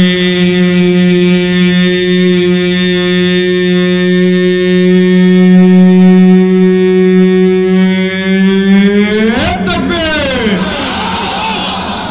আলহামদুলিল্লাহ। হাত নামান। শয়তান আছে? আছে। আল্লাহু আকবারের পক্ষে কখনো শয়তান থাকতে পারে না, ঠিক কি না? শয়তান আল্লাহু আকবার পছন্দ করে না। এই জন্য মানবরূপী যে সকল দল আর যে সকল ব্যক্তি আছে, ওরাও দেখবেন আল্লাহু আকবারের স্লোগান দিতে পারে না, পছন্দও করে না। আমরা দ্ব্যর্থহীন কণ্ঠে ঘোষণা করে জানাতে চাই, আগামীর বাংলাদেশ ইনশাআল্লাহ ইসলামের বাংলাদেশ, আগামীর বাংলাদেশ আলেম ওলামার বাংলাদেশ, আগামীর বাংলাদেশ আল্লাহর পক্ষের লোকের বাংলাদেশ, আগামীর বাংলাদেশ বৈষম্যহীন বাংলাদেশ, আগামীর বাংলাদেশ ইন্ডিয়ার আধিপত্যবাদের বিপক্ষে থাপ্পড় লাগানোর বাংলাদেশ। ওই বাংলাদেশে আল্লাহু আকবারের পক্ষে যারা, তাদের পক্ষে আমরা, আল্লাহু আকবারের পক্ষে যদি না থাকো, তাদের পক্ষে আমরা নাই, ঠিক কি না? রাজি তো? মুরব্বীরা ঠিক বলছে নাকি? এই ঠিকের কোনো খাওয়া নাই। 50 বছর এরা ঠিক বলছে, মিশাই ঠিক। সময় মতো খালি এক কাপ চার, এক বিড়ি দিলে ইমান বিক্রি করে ফেলে। মুরব্বীদের আর হবে না, ইয়াংদেরকে এখন আগায় আসতে হবে, ঠিক কি না? মুরব্বীদেরকে আমরা সম্মান করব, শ্রদ্ধা করব, পরামর্শ নেব, মতামত নিব, ধাক্কায়া সামনে নিব, কিন্তু মুরব্বীদেরকে আর ধাক্কা দিতে দিব না। রেডি তো আপনারা ইনশাআল্লাহ? আগামীর বাংলাদেশ আমাদেরকে করতে হবে ইনশাআল্লাহ। আল্লাহ আমাদের মুরব্বীদের হায়াত দারাজ করে দেয়, আল্লাহ আমাদের মাথার প্রতি এই ছায়াগুলোকে দীর্ঘ করে দেয়। আল্লাহ রাব্বুল আলামিন সকলকে মিলে ইসলামের পক্ষে, কোরআনের পক্ষে আসার তৌফিক দান করুন। মুনাফিকের চরিত্র থেকে আমাদেরকে বের হওয়ার যোগ্যতা দান করুন। প্রিয় ভাইয়েরা, চলেন আমরা কোরআনুল কারীমের মধ্যে প্রবেশ করব। আপনার বিরক্ত হচ্ছেন না তো ভাই? চলেন আমরা কোরআনের মধ্যে প্রবেশ করব। সংক্ষিপ্ত সময়ে নির্ধারিত একটা বিষয়ে আমরা কথা শুনে তারপরে আমরা বিদায় নিব। বলেন আল্লাহুম্মা, জোরে বলেন আল্লাহুম্মা, আল্লাহুম্মা। আল্লাহ আমাদের সকলকে কবুল করুন। বিতাড়িত শয়তান থেকে আশ্রয় প্রার্থনা করে একজন অলসতা করবেন না। আপনার জওয়ানের যতটুকু শক্তি আছে ছেড়ে দিয়ে সুন্দর করে আমার সাথে আল্লাহ রাব্বুল আমিনের শেখানো পদ্ধতিতে আমরা এখন কোরআনের মধ্যে ঢুকবো। সকলে পড়েন না, আউযু বিল্লাহি মিনাশ শাইতানির রাজিম, বিসমিল্লাহির রাহমানির রাহিম। ওয়াতলু আলাইহিম নাবা'আল্লাযী আতাইনাহু আয়াতিনা ফানসালাখা মিনহা ফাতবা'আহু আশ-শাইতান ফাকানা মিনাল গাওয়িন। আমার আল্লাহ বলছেন, ও আমার হাবিব, আপনাকে দায়িত্ব দেওয়া হলো কিয়ামত পর্যন্ত অনাগত যত মানুষ আসবে আপনি আপনার উম্মতের কাছে এই আয়াতটা তেলাওয়াত করেন। এই আয়াতের বার্তাটা আপনার উম্মতের কাছে দিয়ে যান। আল্লাহ রাব্বুল আমিন বলছেন, এই আয়াতের মধ্যে এমন একটা ঘটনা আপনাকে আমি জানাচ্ছি, কিয়ামত পর্যন্ত আপনার যত উম্মত আসবে সবগুলির জন্যের মধ্যে বার্তা আছে। হযরত আব্দুল্লাহ ইবনে মাসউদ রাদিয়াল্লাহু তাআলা বলছেন, আল্লাহ এখানে কার ব্যাপারে বলতে বলেছেন জানো নাকি? এই লোকটা উম্মতে মুহাম্মদের লোক না, এই লোকটা ফিরাউনের সময়ের লোক। লোকের নাম হচ্ছে বালআম ইবনে আবার। ওই লোকের কি কারণ ছিল, যেই কারণে রব্বুল আলামিন তাকে এই ঘটনাটা নবীকে বলতে বললেন। আব্দুল্লাহ ইবনে মাসউদ বলতেছেন, বালআম ইবনে আবার এমন এক ব্যক্তি ছিল, যেই ব্যক্তি আল্লাহর কাছে যে কোনো বিষয়ে দোয়া যদি করতো এক মুহূর্ত দেরি হতো না, দোয়া করার সাথে সাথে তার দোয়া কবুল হয়ে যেত। একদিন ফিরাউনের সব লোকজন আসলো, আসার পরে বলল, বালআম তোমার কাছে একটা দোয়ার প্রস্তাব নিয়ে আসছি, এই দোয়াটা তুমি করে দাও যেন কবুল হয়ে যায়। জিজ্ঞাসা করলো, কি দোয়া? আমাদের সমাজে এমন একজন লোক আসছে, যেই লোকটা ফিতনাবাজ, যেই লোকটা সমাজের মধ্যে বিভক্তি ছড়াচ্ছে, ফিরাউনের বিপক্ষে অবস্থান নিয়ে সমাজে আরেকটা দল বানাচ্ছে, ওই লোকটার বিপক্ষে তুমি বদদোয়া করো। বালআম জিজ্ঞাসা করলো লোকটার নাম কি?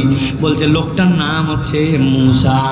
সাথে সাথে বালআম বলল, তার ব্যাপারে তো আমিও কিছু পজিটিভ কথা শুনেছি। কি কথা শুনেছো? বলে আমি শুনেছি যখন সে হাতটা তার ডান বাম বগলের নিচে নেয়, নেওয়ার পরে যেই না বের করে, সাথে সাথে তার হাত দিয়ে এমন একটা আলো বের হয়, সূর্যের মতো পাওয়ার, কিন্তু তার হাত পুড়ে যায় না। আবার হাতটা নিয়ে যেই না বগলের নিচে রাখে, সাথে সাথে আলো বন্ধ হয়ে যায়। আরও শুনেছি তার মাঠের মধ্যে অনেকগুলা মেষ চড়ায়, কয়েকশো মেষ। ওই মেষের ধর্ম হচ্ছে মাঝে মাঝে দু একটা এদিক ওদিক পালের থেকে বের হয়ে যায়, কিন্তু ওই মুসার হাতের মধ্যে একটা লাঠি থাকে, মাঠের মধ্যে গুজাই দিয়ে সে ঘুমায় যায়। ওই ব্যক্তির আর কোনো খবর নাই। মেষ সেখানে তার মতো করে খাবার খায়। কোনো মেষ যদি বেরিয়ে যায়, লাঠি একাই জীবন্ত হয়ে যায়, এরপরে পিটায়া ওই মেষকে লাইন মতো নিয়ে আসে আবার জায়গা মতো দাঁড়ায় যায়। যদি জাদুকর হইতো, জাদুকর ঘুমায় গেলে তার জাদু কাজ করে না, কিন্তু এই লোকের তো জাদুকর হওয়ার সম্ভাবনা নাই, কারণ ঘুমানোর পরেও তার অনেক কিছু চলতে থাকে। লোকজন বলল, তুমি এই জন্য কি তার জন্য বদদোয়া করবা না? তোমার কাছে ওয়াজ শোনার জন্য আসছি নাকি মিয়া? তোমার কাছে আসছি আমরা তার নামে বদদোয়া করার জন্য। আর জেনে রাখো, কেবলমাত্র আমাদের স্বার্থে আসি নাই, তোমার স্বার্থেও আসছি। বালআম তুমি যদি আল্লাহর কাছে দোয়া করো কবুল হয়, এই জন্যই তোমার কাছে আসে, হাদিয়া তোহফা দেয়। এখন যদি তুমি মনে করো এই দোয়া না করে সেও যদি এই সমাজের মধ্যে প্রতিষ্ঠিত হয়, তোমার কাছে মানুষ আসবে না, তোমাকে আর পীর সাহেব মানবে না, তোমার আর এই বড়ত্ব আর থাকবে না। অতএব তোমার ভালোর জন্য হলেও বদদোয়া করো তার জন্য। আল্লাহ কোরআনে বলছেন, গভীর মনোযোগ খেয়াল করেন, আল্লাযী আতাইনাহু, আল্লাযী যাকে, আতাইনা আমি আল্লাহ দিয়েছিলাম, হু তাকে, আয়াতিনা আমার স্পষ্ট নিদর্শন। এমন নয় যে অস্পষ্ট, সে আল্লাহর বিধান জেনে ফেলেছিল, আল্লাহর পক্ষ থেকে কোনটা সত্য এটা চিনে ফেলেছিল। কিন্তু আল্লাহ বললেন যে আল্লাহর বিধান চেনার পরেও, জানার পরেও অপরাধ একটা করলো, ফানসালাখা মিনহা, জেনে বুঝেও আল্লাহর আয়াত থেকে মুখ ফিরাই নিল, সত্য চিনল, হক জানলো, কোনটা সত্য তার সামনে স্পষ্ট, কিন্তু তারপরেও কেবল নিজের স্বার্থে আল্লাহর বিধান থেকে মুখ ফিরাই নিল। এটা ছিল তার 1 নম্বর অপরাধ। সাতক্ষীরার মুসলমান জিজ্ঞাসা করব, এরকম সমাজে আপনার আমার মুসলমান আছে কিনা? সত্য জানার পরেও, হক জানার পরেও, আল্লাহর ফরজ বিধান জানার পরেও সে নিজের খেয়াল খুশিতে জানার পরেও সত্য মানে না, সত্য অস্বীকার করে অন্যদিকে চলে, এরকম মুসলমান নামদারি আছে কিনা? বুঝে বলবেন আছে কিনা? দেখেন তো, আমি একটা মানুষকে চিনায় দেই, আপনারা চিনতে পারেন কিনা? ঈদের মধ্যে 27 তারিখ ঢাকার থেকে সাতক্ষীরা আসবে, বাসের মধ্যে জায়গা নাই, কোন রকম একটা বাসের ভিতরে ঢুকছে, সিট নাই, দাঁড়ানোর মতো জায়গা নাই, রড ধরে ধরে ঝুলতেছে আর দাঁড়ায় আছে। ঈদের আগে বাসের মধ্যে এরকম ভিড় হয় কিনা ভাই? কিন্তু বাড়িতে আসাই লাগবে। ওর উঠছে, উঠার পরে হ্যান্ডেল ধরে দাঁড়ায় আছে, ডানে ঘুরতে পারে না, বামে ঘুরতে পারে না, পা ফাটে যাচ্ছে, অবস্থা খারাপ, কিন্তু তারপরেও আসা লাগবে। বাসে যে উঠতে পারছে এই তো বেশি। হঠাৎ করে বাস যখন গাবতলী পার করে সাভারে আসছে, মসজিদের মিনারা থেকে আযান শুনছে, হাইয়া আলাস সালাহ, হাইয়া আলাল ফালাহ। ওই লোকের ভিতরে সাথে সাথে মনে হয়েছে আসরের ওয়াক্ত তো হয়ে গেছে, নামাজ তো পড়া লাগবে, কিন্তু বাস তো দাঁড়ায় না। চিন্তা করছে দাঁড়ায় নামাজ পড়বো, চিন্তা করছে অজু তো নাই, এখন অজু নাই তো তায়াম্মুম করবে, তায়াম্মুমের পরিবেশ নাই। প্রথমে তো কেবলার দিকে অন্তত মুখ ফিরে নামাজ শুরু করা লাগবে, সেই পরিবেশও নাই, ধরেই থাকা যায় না। ভিতরে তার কষ্ট জ্বলে যাচ্ছে, পুড়ে যাচ্ছে, আহারে কিসের ঈদ করতে যাচ্ছি আমি, রমজান মাসে আসরের নামাজ আমার কাজা হয়ে যাচ্ছে, মন ভর্তি ব্যথা। এরকম করতে করতে সূর্যটা ওই দিন ডুবে গেছে, আসরের নামাজটা তার হয় নাই। বুঝে থাকলে একসাথে উত্তর দেন, এই লোকটা যে নামাজটা পড়তে পারলো না, পরিস্থিতির কারণে তার নামাজ মিস হয়ে গেল, এই লোকটা যে নামাজটা বাদ দিল, এইটা কি সে ইচ্ছায় বাদ দিছে না অনিচ্ছায়? অনিচ্ছায় তার বাদ চলে গেছে নামাজ, ইচ্ছা ছিল উপায় পায় নাই, ঠিক কিনা? কিন্তু আপনার এলাকায় এরকম ভিআইপি লোক আছে কিনা? আসরে আজান হয়ে গেছে, উনি তখন ঘেরের মধ্যে মালকাচ্চা দিয়ে কাজ করে, ক্যারাম বোর্ড খেলে, চায়ের দোকানে আড্ডা মারে, ইচ্ছা মতো ঘোরাফেরা করে, মোবাইল ঠেলে আর ফেলে, মসজিদের পাশ দিয়ে সাইকেল মেরে চলে যায়, মসজিদের পাশ দিয়ে মোবাইল দিয়ে চলে যায়, মসজিদের পাশেই দোকান, ওই দোকানে বসে আড্ডা মারে, কোনো অজুহাত নাই, কিন্তু নামাজ তার প্রতি ফরজ জানার পরেও আল্লাহর ঘরে সাড়া দেয় না, নামাজ পড়ে না। এরকম মুসলমান আপনার এলাকায় আছে না নাই? এবার বুঝে থাকলে বলতে হবে, এই লোকটা যে নামাজ বাদ দিল, এইটা কি অনিচ্ছায় না ইচ্ছায়? একটা মুখ বন্ধ থাকলে খবর আছে, এটা কি অনিচ্ছায় না ইচ্ছায়? ভালো করে গভীর মনোযোগ খেয়াল করেন। আল্লাহ বলছেন, নাবা আল্লাযী আতাইনাহু আয়াতিনা, আমি যাকে আয়াত দিয়েছিলাম, ফানসালাখা মিনহা, সে জানতো কোনটা সত্য, জানতো কি করা লাগবে, কিন্তু পণ্ডিতি করে নিজের বুদ্ধি খাটায়া ফানসালাখা মিনহা, সে সেখান থেকে মুখ ফিরায় নিছে। আল্লাহ বলছেন এটা দোষ নম্বর 1, যেই না কেউ আল্লাহর বিধান মেনে না মেনে জেনে বুঝে মুখ ফিরায় নেবে, আল্লাহ বলছেন সাথে সাথে সে একটা 2 নম্বর দোষের মধ্যে নিমজ্জিত হবে। আল্লাহ কোরআনে বলছেন, নবী জানান, ফাআতবাহু শাইতানু ফাকানা মিনাল গাওয়িন, যেই ব্যক্তি আল্লাহর বিধান জেনে বুঝে মুখ ফিরায় নেবে, হককে গুরুত্ব দিবে না, আল্লাহর বিধান হক জানার পরেও তার পক্ষ অবলম্বন করবে না, দুনিয়ার স্বার্থে ব্যক্তির স্বার্থে নানান অজুহাত দিয়ে মুখ ফিরায় নেবে, আল্লাহ বলছেন ফাআতবাহু, সাথে সাথে তাকে অনুসরণ করবে, আর শাইতানু, শয়তান, ফাকানা মিনাল গাওয়িন, আল্লাহ বলছেন শয়তান যখন তার পিছে লেগে যাবে, আমি আল্লাহ নিশ্চিত করে বলে দিলাম সে নিশ্চিত পথভ্রষ্ট হয়ে যাবে। কথা বোঝা বাকি আছে এই জায়গায়? এই জন্য আপনারা ঠিকটা বুঝে বলতে পারেন নাই। মাঝে মাঝে আপনারা আমরা আমাদের বাচ্চাদেরকে বকা দেই, আপনাদের সাতক্ষীরায় দেয় কিনা খেয়াল করেন তো। এই বাচ্চাই, খবরদার শয়তানি করবি না, এই বাদরামি করতেছিস কেন, এই ফাউল কাজ শয়তানি কাজ করিস কেন, এরকম মাঝে মাঝে বলেন কিনা? এটার মানে কি? এইটার মানে ওই বাচ্চাকে, ওই ছেলেকে যেই কাজ করতে নিষেধ করতেছেন, আপনি জানেন ওইটা শয়তানি কাজ, ওইটা করলে শয়তানকে অনুসরণ করা হবে, শয়তানের কথা শোনা হবে, ঠিক কিনা? কিন্তু আল্লাহ এই জায়গায় ভিন্ন কথা বলেছেন ভাই। দিলের কান দিয়ে কথাগুলা বোঝেন। আল্লাহ বলছেন আল্লাহর বিধান থেকে মুখ ফিরাই নিছো, তুমি এখন শয়তানের অনুসরণ করো না। ফাআতবাউ শাইতান, শয়তান এখন তোমার অনুসরণে। আর একবার যার পিছে শয়তান লাগবে ফাকানা মিনাল গাওয়িন, আল্লাহ বলছেন পথভ্রষ্ট না হলে তার আর কোনো উপায় নাই। তাহলে এখানে অপরাধ কয়টা?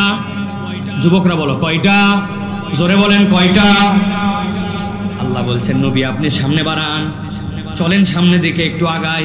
আল্লাহ বলছেন ওয়ালাউ শিনা লারফানাহু বিহা, ও আমার হাবিব আপনি বলে দেন যদি ওই ব্যক্তি আল্লাহকে মেনে নিত, দ্বীনের বিধান মেনে নিত, কোরআন মেনে নিত, ইসলামের পক্ষে থাকতো, গাফলতি না করত, নিজে নিজে পণ্ডিতি না করত, আল্লাহর বিধানের উপরে মাথা না কাটাতো, ওয়ালাউ শিনা, যদি আমি আল্লাহ চাইতাম, লারফানাহু বিহা, ওই মানার দ্বারা তার মর্যাদা আরো দ্বিগুণ বাড়াই দিতাম, তার ইজ্জত আসমানে উঠাই দিতাম। আল্লাহু আকবার।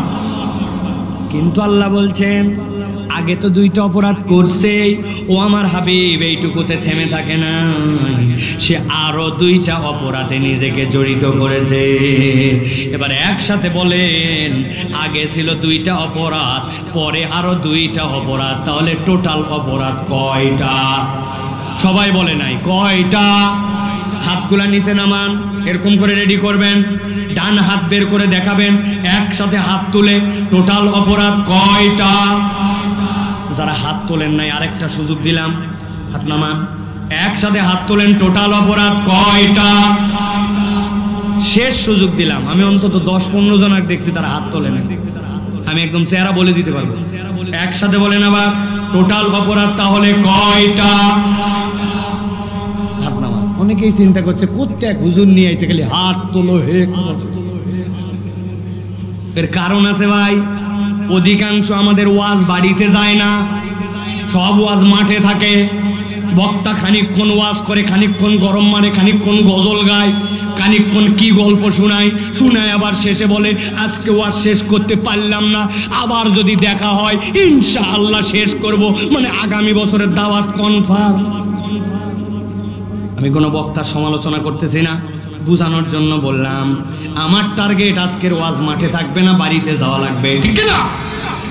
মহিলারা ওয়াজ শুনতেছে, মহিলারা ওয়াজ শুনতেছে নাকি ভাই? শুনতেছে? শিওর আপনারা? বহু মহিলা ওয়াজ শুনতেছেন, আমি শিওর।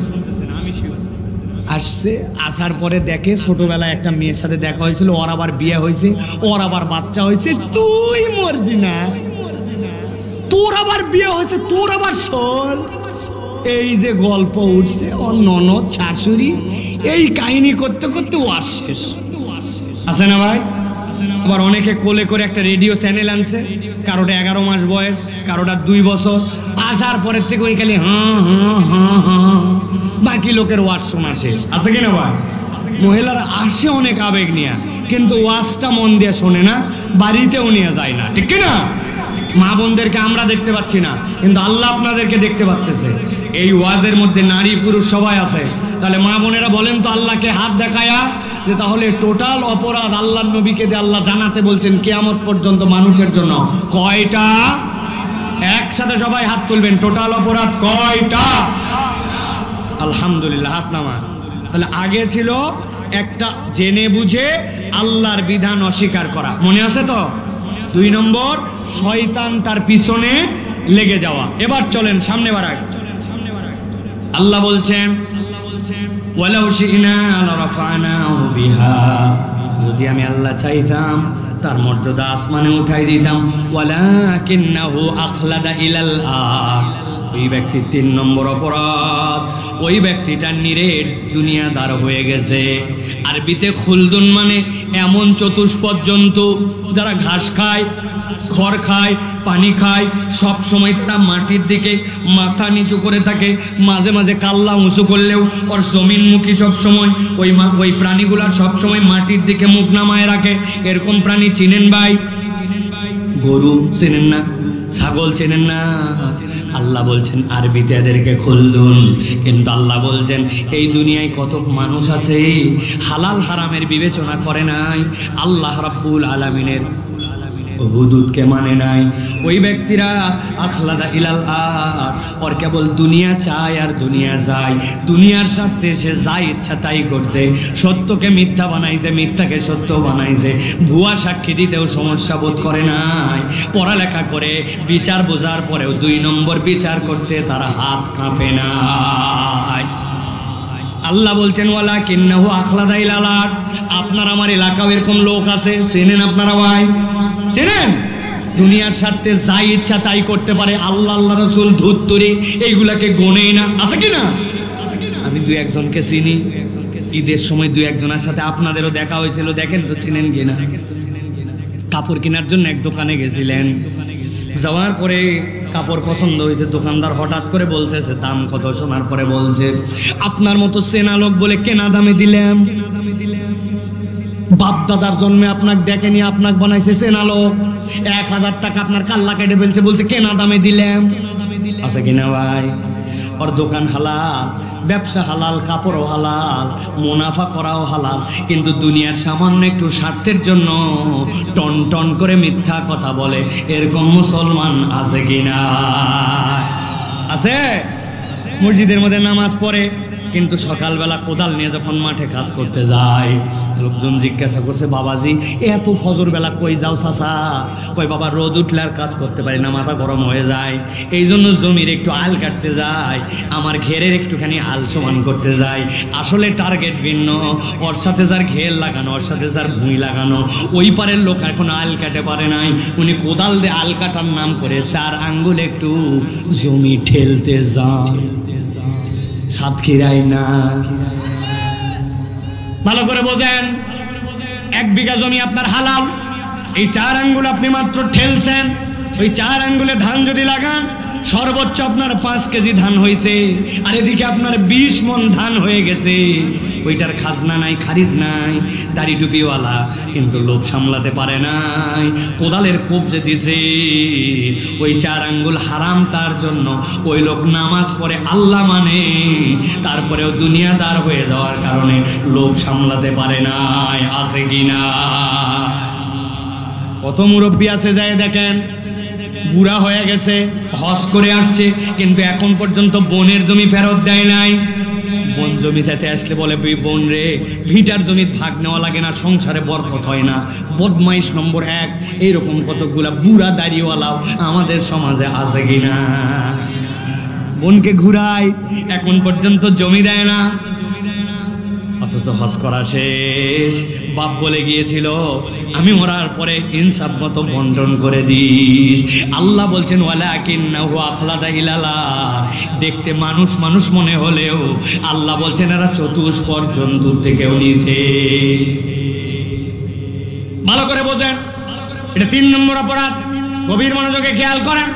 আল্লাহ বলছেন নবী জানান তাদের 4 নম্বর একটা অপরাধ আছে। কি অপরাধ? আল্লাহ বলেন ওয়াত্তাবা হাওয়া ফামাসালুহু কামাসালিল কালব ইন তাহমিল আলাইহি ইয়ালহাস আও তাতরুকু ইয়ালহাস যালিকা মাসালুল কওমিল্লাযিনা কাযাবু বিআয়াতিনা। আল্লাহ বলছেন ওই মানুষগুলার 4 নম্বর অপরাধ, ওই মানুষগুলা হচ্ছে ওয়াত্তাবা হাওয়া, সবচেয়ে ডেঞ্জারাস পয়েন্ট। আল্লাহ বলছেন কেবলমাত্র জেনে বুঝে আল্লাহর আয়াত স্বীকার করছে এরকম নয়, কেবলমাত্র শয়তান তাদের পিছে লাগছে এরকম নয়, কেবলমাত্র নিরেট দুনিয়াদার হয়েছে এরকম নয়। তাদের 4 নম্বর অপরাধ, ওই মানুষগুলা মন পছন্দ জিন্দেগি চালায়, আল্লাহ আল্লাহ রসুলও মানে, আবার নিজের দিল যতটুকু টানে সেটাও আবার পালন করে। এরকম মুসলমান আপনার আমার এলাকায় আছে কিনা? খবরদার আর আছে বলবেন না, বলেন আমরা কিসের আছে? আছে আবার কি জিনিস? চাচা আপনার মুখে এখনো দাড়ি নাই কেন? আপনার বয়স তো 70+। বলছে বাবা দাড়ি রাখলে চুলকায়, আর তোমার শাশি আম্মা দাড়ি রাখা পছন্দ করে না। ওরে মরদ, আছে কিনা এরকম? আমার আল্লাহ রাব্বুল আমিন দাড়ি রাখতে বলছেন, নবী বলছে ওই বেটা দাড়ি রাখে না, অথচ মুসলমান পরিচয় দেয়, মানে আল্লাহ মানে, আবার নিজের দিলও মানে, উনার বউ ইলা, আবার আল্লাহ ইলা। আছে কিনা? ও তরুণ ও যুবক, তোমার মুখে দাড়ি নাই কেন? বলে হুজুর সামনে বিয়ের কথাবার্তা চলতেছে, যেই মেয়ের সাথে কথা ওই মেয়ে আগেই বলছে দাড়িওয়ালা ছেলে পছন্দ করে না। আমি আপনার কাছে দায়িত্বহীন কণ্ঠে বলে দিতে চাই, কোনো মেয়ে যদি দাড়ি পছন্দ না করে ওই মেয়েকে বিবাহ করা জায়েজ না। আমার আল্লাহ বলছেন ওয়া ইন্নাকা লাআলা খুলুকিন আযীম, ও আমার হাবিব আপনাকে আমি পৃথিবীর জন্য role model, smart man of the world till to the কিয়ামত পর্যন্ত আপনাকে আমি শ্রেষ্ঠ স্মার্ট বানালাম। আর আপনি বলতেছেন দাড়ি রাখলে আনস্মার্ট লাগে। এইটা না বুঝে বললে সমস্যা নাই, বুঝে বললে আপনার ঈমান চলে যেতে পারে, ঠিক না? ভালো করে বুঝে নেন। যে ঢাকায় নাকি এক ছাত্রকে এক শিক্ষক বলছিল দাড়িটা এরকম একটু পুকু পুকু লম্বা, বলছে তোক দেখতে ছাগল ছাগল লাগে। আছে না অনেকের এরকম দাড়ি? ওই স্যার যেই বলছে মনে করছে এই ছেলে তো বিরাট বড় প্রেস্টিজের মধ্যে পড়ে যাবে, ছেলে আবার বুদ্ধিমান। বলছে sir you are absolutely right, আপনি যা বলছেন কথা ঠিক।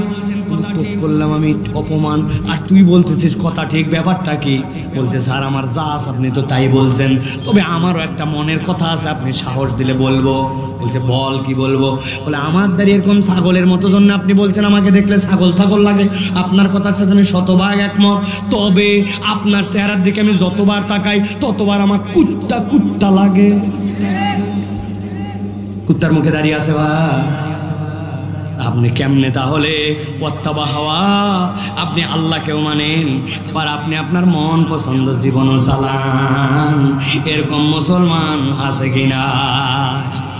এক মাস মহিলা রোজা করছে, বাপ রে বাপ হিজাব করছে, পর্দা পুশিদার সাথে চলছে, কিন্তু ঈদের দিন যখন হয়েছে উনি 3 পিস 2 পিস 1 পিস পরে রাস্তাতে মেকআপ মেরে ঘুরে বেড়াইছে। উনার কোনো পর্দাও নাই, পুশিদাও নাই। রোজা মানলেন কার হুকুমে আর বেপর্দা ঘুরলেন কার হুকুমে? সাতক্ষীরা অঞ্চলে এরকম মেয়ে মানুষ আছে না? না আছে, এরকম মহিলা আছে।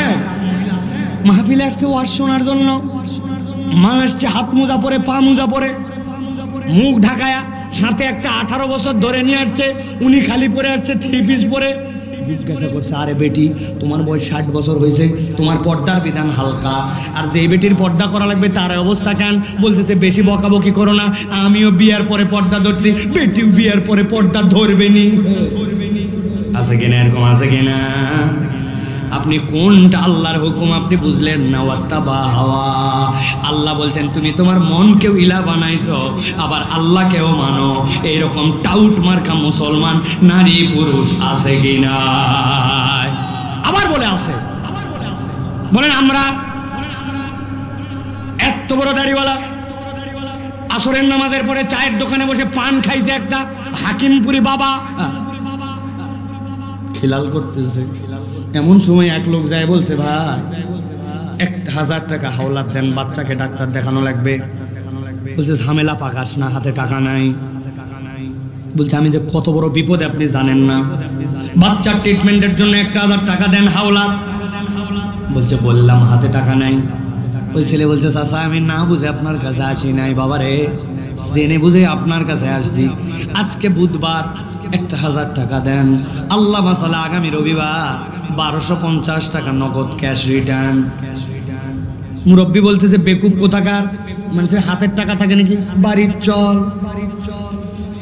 বাড়িতে নিয়ে চলে গেছে। বাড়িতে যাওয়ার পরে 1000 টাকা বাইর করে দিয়ে বলছে লাগলে বল আরো। তো চাচিও কিন্তু এই ব্যবসা করে, বসে থেকে কি করবে মহিলা মানুষ, 2টা টাকা খাটায়। তবে যা করবি তাড়াতাড়ি কর। ছোট দিনের বেলা মাগরিবের আজান হয়ে গেছে, আমি জামাতে নামাজ ধরবো। আসরের নামাজ পড়ে আসে, দাদনে টাকা লাগায়, সুদে টাকা খাটায়া, আবার মাগরিবের নামাজ জামাতে ধরতে চায়। এরকম কতগুলা দাড়ি টুপিওয়ালা জুনা বুড়া মুনাফিক মুসলমান আছে কিনা? কথা বলতে হবে, আছে কিনা? আমার আল্লাহ রাব্বুল আমিন বলছেন ওয়াত্তাবা হাওয়া, ওই মানুষ কারা? ওই নামাজের ইসলাম কাটটা মানলো, আর ওই সুদ খাওয়ার ইসলাম কাটটা মানলো। ও তার মন পছন্দ জিন্দগি চালায়, ঠিক কিনা? হাজার ওয়াজ করেন, নামাজের ওয়াজ কোনো সমস্যা নাই, রোজার ওয়াজ সমস্যা নাই, কিন্তু যদি বলেন দেশের টাকা বিদেশে যারা পাচার করলো, বাংলাদেশ ব্যাংকে হাওয়া করে দিল, রাস্তাঘাট খাইয়ে ফেললো, এই চোরগুলার বিচার কোরআনের আইন দে হোক, হাত কাটার বিচার কোরআনের আইন দে হোক, মহিলাদেরকে অপমান করলে তার বিচারটা কোরআনের আইন দে হোক, সাথে সাথে বলবে এতক্ষণ ওয়াজ লাইন মতো ছিল, এখন তো দেখি বক্তার দলীয় আছে কিনা দল খুঁজে। তখন আল্লাহর কথা বললে আপনি বুঝেন, ভালো করে বোঝেন, আপনার অন্তর এখনো ঠিক হয় নাই, আপনি এখনো মন পছন্দ জিন্দেগি চালাচ্ছেন, আর মনে করতেছেন আমার দাঁড়িয়ে, আমার টুপি, আমার নামাজ আমাকে সালসালায়া জান্নাতে নিয়ে যাবে। জান্নাতে যাওয়া এত সোজা নয়। আল্লাহ বলছেন উদখুলু ফিস সিলমি কাফা, আংশিক নয়। আল্লাহর বিধান কতকটা মানবার কতকটা মানবা না, এই ভণ্ডামি টুপি দাড়ি দিয়া পার হবে না, ঠিক না? দরবেশের দাড়ি কি কালো ছিল না সাদা? ও বাবা চেনেই না দেখিলা কালো, চাষার পরে 57,000 কোটি টাকা এক লোক দেশ থেকে পার করে দিছে।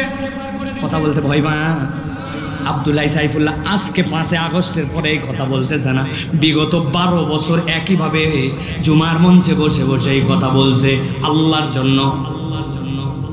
ভালো করে খেয়াল করেন, 4টা অপরাধ, গভীর মনোযোগ, কথা শেষ আমার, ঠান্ডা মাথায়, ফিনিশিং। আল্লাহ রাব্বুল আলামিনের বিধান জেনে বুঝে অস্বীকার। 2 নম্বর শয়তান অনুগামী মিলান।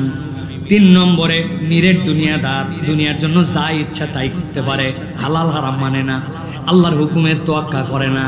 4 নম্বরে ওয়াত্তাবা হাওয়া, মন পছন্দ জীবন চালায়, নামাজ রোজাও করে, মিথ্যা কথাও বলে, নামাজ রোজাও করে, বেপরদাও করে, নামাজ রোজাও করে, আবার আল্লাহর আইনের বিরোধিতাও করে।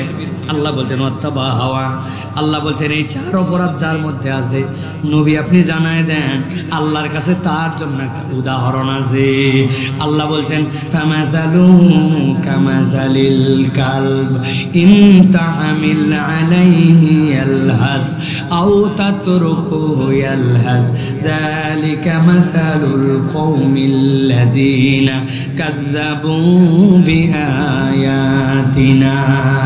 আল্লাহ বলছেন এই 4 অপরাধ যা আল্লাহর কাছে তার উদাহরণটা হচ্ছে কুকুরের মতো।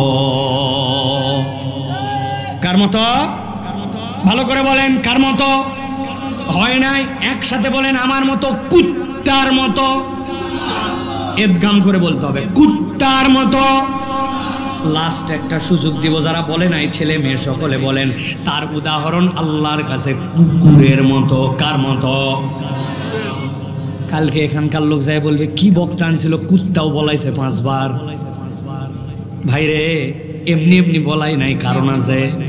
আপনি যা ভাবতেছেন তা নয়, আপনি ভাবতেছেন এই 4 অপরাধে অপরাধী, অতএব আল্লাহর কাছে কুত্তার মতো। কারণ কুত্তা একটা খারাপ প্রাণী, নাপাক প্রাণী, ঘেউ ঘেউ করে, কুত্তা নোংরার মধ্যে থাকে, ময়লা খায়, এই জন্য বোধহয় আল্লাহ কুত্তার উদাহরণ দিয়েছেন। জি না, এই বোর্ডটা মাথার মধ্যে ঢোকানোর জন্যই কুত্তাটা 4 বার বলাইছি। দুনিয়াতে এমন কুকুর আছে মানুষের থেকেও বিশ্বস্ত, মানুষের থেকেও বেশি প্রভুভক্ত, কৃতজ্ঞ। জাপানে এক কুকুর তার মালিক হারায় যাওয়ার পরে 5 বছর স্টেশনে ওই গেটের সামনে বসেছিল, ওখানেই 5 বছর ওইটা আমি আসতো, আর কেউ বুঝাতে পারে নাই তার মালিক আর দুনিয়ায় নাই। কিন্তু সে মালিকের প্রতি এমন ফেদ ছিল, 5 বছর আসতো। জাপান রাষ্ট্র স্বীকৃতি দিচ্ছে ওই কুত্তা মারা যাওয়ার পরে। প্রভুর প্রতি এমন বিশ্বস্ত দুনিয়ার কোনো কুকুর দেখা যায় নাই। তাহলে অনেক কুকুর আছে মানুষের থেকে বিশ্বস্ত, ঠিক কিনা? আপনি ঠিক বললেও ঠিক, না বললেও ঠিক, কারণ আমার কাছে উদাহরণ আছে। আমি একদিন এক চায়ের দোকানে চা খেতে বসছি।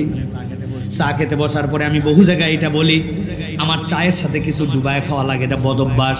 একটা বিস্কুট, একটা টোস্ট, একটা কিছু ডুবাই খেলে আমার ভালো লাগে। আপনারাও খান নাকি ভাই? বুঝে বলেন, খান আপনারা? ঠিক আছে, আমার দলের লোক। এখন চায়ের মধ্যে কি ডুবাই খাবো, উপরে তাকাইছি, তাকায় দেখে একটা এনার্জি বিস্কুট ঝুলতেছে, 5 টাকা দাম। কয় পিস থাকে ভাই? জি না, 3 পিস। এখন একটা কমায় দিছে, আপনি জানেনই না, দাম সমান কিন্তু মাল নাই। এত বড় বড় চিপসের প্যাকেট খালি ঝনঝন ঝনঝন করে। কিরে মাছের মধ্যে না অক্সিজেন দেওয়া লাগে, তুই চিপসের মধ্যে এত অক্সিজেন দিলি কেন? আসলে ভিতরের মাল কমায় দিছে কিন্তু সাইজ কমায় নাই, প্যাকেট বড়, ঠিক না? এখন আমি ওই বিস্কুট নামাই চায়ের মধ্যে দিয়ে ডুবাইছি। যেই না ডুবাইছি কোত্থেকে একটা লোক যেন হাজির আসে, বলতেছে আপনি সাইফুল্লাহ ভাই, 5 বছর আপনার ওয়াজ শুনি, হায় হায় জীবনে বাস্তবে দেখবো, এই দেখেন আমার গায়ের কাঁটা দিয়ে ফেলছে, আমার তো বিশ্বাস হচ্ছে না আপনাকে দেখছি। ওরে বাবা, উত্তেজিত এক লোক। আমি বললাম মুরব্বী, আমি সেই সাইফুল্লাহ ভাই আপনার পছন্দের মানুষ, কিন্তু এত কথা বললেন এখনো যে সালাম দিলেন না। বলছে ওহ ভুলে গেছি, আসসালামু আলাইকুম। উত্তেজনা অনেক সময় মানুষের এরকম হয় কিনা ভাই? এই যে ওই লোককে বলছে আপনি বসেন, বাকি ছবি তোলা পরে কথা হবে, আপাতত চা খান। এই কথা বলতে আমার 8-10 সেকেন্ড গেছে, আমার মনে নাই আমি চায়ের মধ্যে বিস্কুট ডুবাই রাখছিলাম। এবার বিস্কুটটা তুলে যেই না মুখের কাছে নিতে যাব, দেখি বিস্কুট অ্যাক্সিডেন্ট করছে। বিস্কুট অ্যাক্সিডেন্ট করে নিচে যেই না পড়ে গেছে, সাথে সাথে কোথার থেকে একটা কুকুর ছিল দূরের থেকে ভোঁ করে আছে মাথা নিচু করে। আমি পা সরাতে দেরি, ওই দেখি মাথা নিচু করে 3 সাটা দিয়া ক্লিয়ার। ওই দিনের মতো সোয়াদ ওই বিস্কুট দিয়ে আমি আমার খাওয়া শেষ করে নামাজে চলে গেছি। পরের দিন আবার ওই জায়গায় এসে বসছি, বসার পরে যেই না চা খাবো, চা খাওয়ার আগেই দোকানে অর্ডার করা মাত্র দেখি কোত্থাটা কুত্তা আসছে, মাথা নিচু করে লেজ ডাউন দিয়া এরকম করতে করতে আমি দোকানদারকে বললাম ভাই কুকুরটা সরান, নামাজ পড়তে যাবো, গায়ের সাথে লাগলে নাপাক লেগে থাকলে মুসিবত। বলছে হুজুর আপনার গায়ে ওই লাগাবে না, কিন্তু ওই কুকুর তো আপনার অপরিচিত না। আমি বললাম কোত্থেকে আমার আবার পরিচিত কুত্তা আসলো? বলছে গতকালকে যে কুকুরকে আপনি একটা বিস্কুট খাওয়াইছিলেন, এটা ওই কুকুর। তাকায় দেখেন লেজ নামানো, কান নামানো, মাথা নিচু করে আপনার কাছে কৃতজ্ঞতা জানাতে আসছে।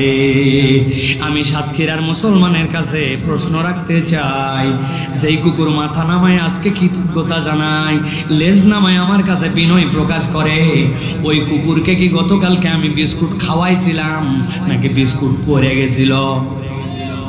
বিস্কুট খাওয়াইছিলাম না বিস্কুট অ্যাক্সিডেন্ট করছিলাম? ভালো করে মাথার মধ্যে নিয়ে ফেলেন, একটা পড়ে যাওয়া বিস্কুট চেটে খেয়ে কুকুর পরের দিন কৃতজ্ঞতা জানায়। কিন্তু এমন অনেক মানুষ খুঁজে পাবেন টাকা হাওলাত দিয়েছেন, নেওয়ার সময় কি অনুনয় বিনয়। এখন আপনার ফেরত নেওয়া দরকার, ওই লোকের আর পাত্তা নাই। আপনি তার বিপদের সময় আগায় গেছেন, এখন আপনার একটু কল্যাণ দরকার, এখন ওই লোক আপনাকে আর পাত্তা দেয় না। তার যখন অভাব ছিল, তার যখন বিপদ ছিল, মুসিবত ছিল, তার পাশে দাঁড়াইছেন, এখন আপনার একটু প্রয়োজন, আপনাকে চেনে না। উপকার তো দূরের কথা, সুযোগ পাইলে 5 দিতেও ছাড়ে না, এরকম মানুষ আছে কিনা? আছে? ভালো করে বোঝেন। তাহলে আল্লাহ বললেন ফামাসালুহু কামাসালিল কালব, ওই 4 দোষে দুষ্ট যারা, আল্লাহ বলছেন তাদের উদাহরণ কুত্তার মতো। কার মতো? কুকুর তো মানুষের থেকে অনেক ক্ষেত্রে ভালো। কেন আল্লাহ কথা বললেন? আল্লাহ বলছেন, নবী ব্যাখ্যা করেন।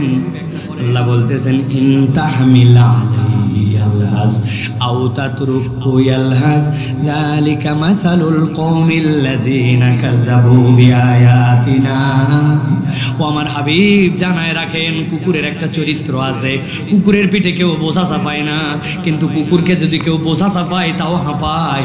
কুকুরকে স্বাভাবিকভাবে দাবরানি দিলেও সে হাঁপায়। লাহাসুন শব্দের অর্থ পিপাসা লেগে গেলে জিহ্বা বের হয়ে যায়। কুকুরের পিপাসা লাগলে শীতকালেও জিহ্বা বের হয়, গরমের দিনেও বের হয়, দৌড়ালেও বের হয়, থেমে থাকলেও বের হয়। আল্লাহ বোঝাতে চান, কুকুর যেরকম লোভাতুর, কুকুরের যেরকম জিহ্বা বের হয়, এটা সব সময়ের জন্য।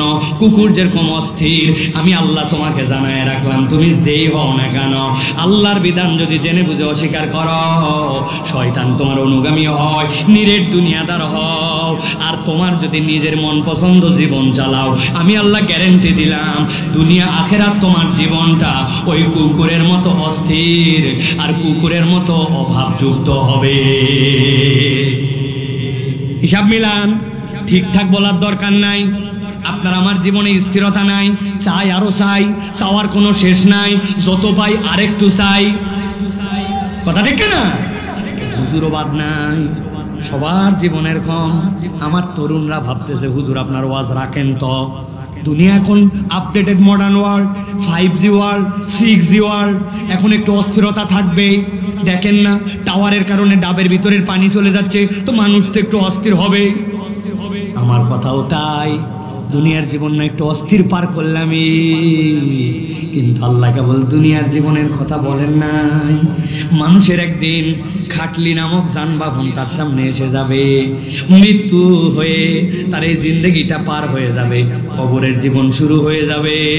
আমি আপনার বিবেকের কাছে জিজ্ঞাসা করতে চাই, দুনিয়া না হয় পার করলাম এরকম করেও, কিন্তু কবরে যাওয়ার পরেও জীবনটা যদি কুত্তার মতো হয়, তাহলে ওই দিন কি আর বাঁচার কোনো উপায় থাকবে? কথা বলেন, থাকবে? আল্লাহ রাব্বুল আমিন বলতেছেন, ও আমার হাবিব শেষ করেন, আমিও শেষ করি। আল্লাহ বলছেন, যালিকা মাসালুল কওমিল লাযিনা কাযাবু বিআয়াতিনা।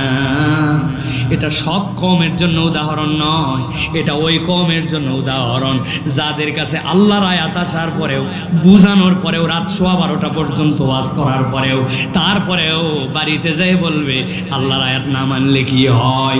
আল্লাহ বলছেন, ফাকসুসিল কসাসা লাআল্লাহুম ইয়াতাফাক্কারুন।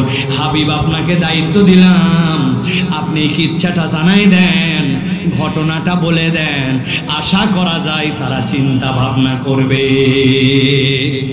দুইটা প্রশ্ন দিয়ে আমার আজকের আলোচনা শেষ। আমরা কি আমাদের জীবনটা কুকুরের চাই না মানুষ? আল্লাহকে এক হাত তুলে দেখাতে হবে, কুকুর না মানুষ? সবাই আল্লাহ রাব্বুল আমিন কবুল। আল্লাহ বলছেন মানুষের জীবন কিভাবে হবে, ফাকসুসিল কসাসা লাআল্লাহুম ইয়াতাফাক্কারুন। জানায় দেন, আশা করা যায় তারা চিন্তা করবে। আগের ঘলঘলিয়ার মাঠের আগত মুসলমান আর এই ওয়াজ শোনার পরের মুসলমান এক হয় না।